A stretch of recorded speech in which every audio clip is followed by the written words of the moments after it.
Video में हम बात करेंगे कि शेयर होल्डिंग पैटर्न क्या है। उसके बाद हम चर्चा करेंगे शेयर होल्डिंग पैटर्न का महत्व क्या है और उसके बाद इन्वेस्टर कितने प्रकार के होते हैं। उसके बाद हम समझेंगे कि शेयर होल्डिंग पैटर्न कैसे देखते हैं और अंत में हम चर्चा करेंगे कि प्रमोटर के पास कितनी होल्डिंग होनी चाहिए। तो शुरू करते हैं कि शेयर होल्डिंग पैटर्न क्या है।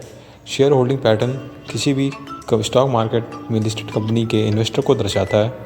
शेयर होल्डिंग पैटर्न के माध्यम से पता लगाया जाता है कि कंपनी के शेयर में कितना प्रतिशत किस प्रकार के निवेशक का हिस्सा है और कितना कंपनी के प्रमोटर का है। तो यहाँ पे आप समझ गए होंगे कि शेयर होल्डिंग पैटर्न क्या है। अब हम चर्चा करेंगे कि शेयर होल्डिंग पैटर्न का महत्व क्या है। जो शेयर होल्डिंग पैटर्न कंपनी में निवेश की जानकारी को दर्शाता है। जब भी कोई निवेशक कंपनी में निवेश करता है तो कंपनी से जुड़ी सभी जानकारी हासिल करता है, कंपनी के फंडामेंटल्स की जांच करता है, जिसमें शेयर होल्डिंग पैटर्न भी दिखता है। तो और हम ये भी पता लगा सकते हैं शेयर होल्डिंग पैटर्न से कि कंपनी के प्रमोटर के पास कितनी इक्विटी है, प्रमोटर ने अपनी इक्विटी का कितना हिस्सा प्लेज किया है। प्लेज का मतलब इक्विटी के ऊपर कर्ज से है। फिर निवेशक अनुमान लगाता है कि कंपनी में निवेश करना चाहिए या नहीं। तो ये शेयर होल्डिंग पैटर्न का यहाँ हमने महत्व समझा है। अब हम अगला समझेंगे कि इन्वेस्टर कितने प्रकार के होते हैं। हम यहाँ पे इन्वेस्टर को 4 भागों में डिवाइड किया हुआ है। पहला प्रमोटर, दूसरा FII, तीसरा DII और चौथा और अंतिम पब्लिक, जिसे हम रिटेल इन्वेस्टर के नाम से भी जानते हैं। तो चलिए अब हम एक एक करके इनमें ऊपर चर्चा करेंगे कि प्रमोटर क्या होता है, FII क्या होता है, DII क्या होता है और हमारा पब्लिक इन्वेस्टर क्या होता है। तो बात करेंगे कि कंपनी प्रमोटर क्या होता है। प्रमोटर का मतलब वो व्यक्ति जो एक कंपनी या बिजनेस को शुरू करता है, या आप ये भी कह सकते हैं कि कंपनी का मालिक। प्रमोटर कंपनी का आइडिया सोचता है और उसे शुरू करने के लिए पहला कदम उठाता है।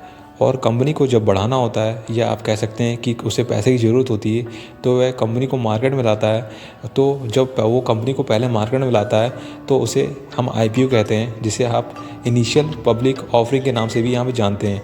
तो वह लोगों से पैसा इकट्ठा करता है और लोगों को कंपनी में पैसे के बदले शेयर दे देता है, जिससे लोग जो होते हैं वह भी कंपनी के कुछ हिस्से के मालिक हो जाते हैं। हम करेंगे अपने अगले इन्वेस्टर की, जो है FII, फॉरेन इंस्टीट्यूशनल इन्वेस्टर के नाम से भी हम इसे जानते हैं। ये बाहर से आई हुई विदेशी कंपनियां होती हैं। ये देश के अलग अलग सेक्टर में पैसे लगाती हैं, जैसे स्टॉक मार्केट, गवर्नमेंट इंस्ट्रूमेंट्स या दूसरे फाइनेंशियल इंस्ट्रूमेंट्स में निवेश करती हैं, जिससे जो देश की इकनॉमी को बेहतर बनाने में मदद मिलती है। जो बाहर से हमारा भारी मात्रा में डॉलर आता है, जिससे हमारा विदेशी मुद्रा भंडार भी बढ़ता है और हमें इससे रफ्तार मिलती है अपनी इकनॉमी में।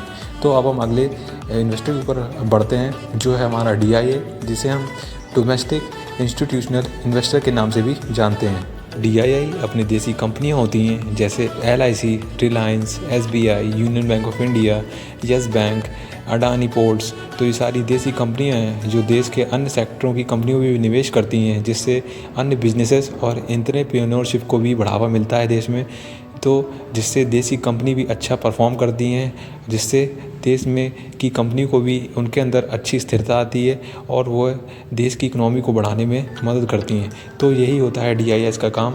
तो अब हम बढ़ेंगे अपने अंतिम इन्वेस्टर की ओर, जो है पब्लिक, जिसे हम रिटेल इन्वेस्टर के नाम से भी जानते हैं। पब्लिक में सभी लोग यानी देश की जनता शामिल होती है, जो किसी भी कंपनी के शेयर खरीद सकती है। शेयर का मतलब एक टुकड़ा या एक हिस्सा होता है, यानी कंपनी के थोड़े हिस्से के जो पब्लिक होती है वह मालिक बन जाती है। अगर आप किसी भी कंपनी के शेयर खरीदते हैं या आपके पास है, तो आप भी कंपनी के मुनाफे में हिस्सेदार हो जाते हैं, क्योंकि कंपनी को जब भी प्रॉफिट होता है तो वह अपने शेयर होल्डर के साथ शेयर करती है।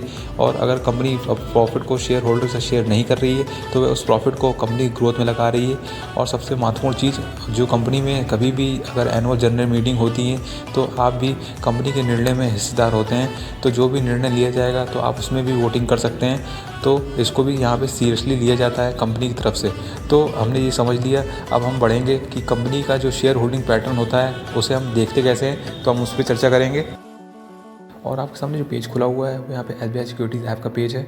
और आपके सामने जो यहाँ पे शेयर होल्डिंग समरी आपको दिखाई दे रही है वो यहाँ पे स्टेट बैंक ऑफ इंडिया की है। तो आपको जो यहाँ पे एक पाई चार्ट दिखाई दे रहा होगा जो अलग अलग रंगों से भरा हुआ है। तो हम समझेंगे कि यहाँ पे किसकी कितनी होल्डिंग है। तो आपको यहाँ पे प्रमोटर पे क्लिक करेंगे तो आपको यहाँ 57.49% यहाँ पे ग्रीन रंग से दिखाई दे रही है, वो प्रमोटर की होल्डिंग है।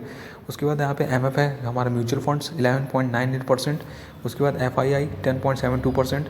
उसके बाद आपको पब्लिक दिखाई दे रहेगा 7.41% और आपको यहाँ पे दिखाई दे रहा होगा अदर्स 12.4%। तो अदर्स में हमारे आ जाते हैं NPS, नेशनल पेंशन स्कीम्स और ट्रस्ट। और हम इसमें पेज को स्क्रॉल डाउन करेंगे तो आपको अलग अलग कैटेगरी के यहाँ इन्वेस्टर दिखाई देंगे।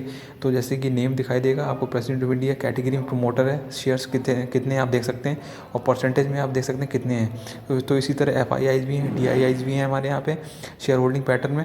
उसके बाद हम थोड़ा सा स्क्रॉल डाउन करेंगे तो आपको यहाँ पे प्रमोटर का हिस्टोरिकल होल्डिंग मिल जाएगी कि कितनी थी। तो आप यहाँ पे देखेंगे जून 2023 में 57.47% है और उसके बाद सितंबर 2023 में यहाँ पे 57.49% आपको यहाँ पे दिखाई देगी। तो यहाँ पे जो प्रोमोटर की होल्डिंग है वो यहाँ पे बढ़ी है। उसके बाद आप थोड़ा सा नीचे आएंगे तो आपको यहाँ पे FII की होल्डिंग दिखाई देगी। तो यहाँ पे जून 2023 की देखेंगे तो आपको 10.36% दिखाई देगी और आप यहाँ पे सितंबर 2023 में देखेंगे तो यहाँ पे 10.72% यहाँ पे दिखाई देगी। तो यहाँ पे जी अच्छा सिग्नल बता रहा है कि FII भी यहाँ पे रुचि दिखा रहे हैं SBI की शेयर में। तो आप यहाँ पे नीचे देखेंगे तो आपको यहाँ पे दिखाई दे रहा होगा हिस्टोरिकल MF होल्डिंग, जो हमारे म्यूचुअल फंड्स की होल्डिंग है।